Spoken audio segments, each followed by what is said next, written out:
আচ্ছা, তোমার মতে দর্শনকারীদের কি সাজা দেওয়া দরকার? আমার মতে আসলে দর্শনকারীদের কোনো সাজা দেওয়ার দরকার নাই। ওদেরকে চার রাস্তার মোড়ে নিয়ে বাইন দেয়, সোনার ভিতরে ইট বাইন দেয়, ইচ্ছারম পিটানে পিটাবো। আর মনে করেন যে দাও দিয়ে ইচ্ছারম কোবান কোবাইবো।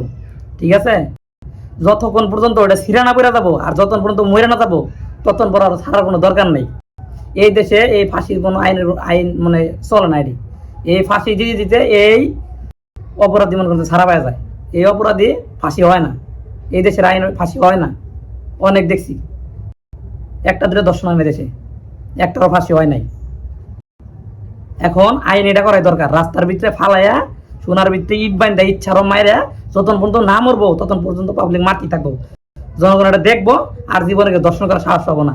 আর এই ভিডিও কোনো শালা শেয়ার করার দরকার নাই, কোনো শালারই শেয়ার করার দরকার নাই। কোনো শালাই যাতে এই ভিডিও শেয়ার না করে, কারণ এইসব ভিডিও কোনো শালাই শেয়ার করে না।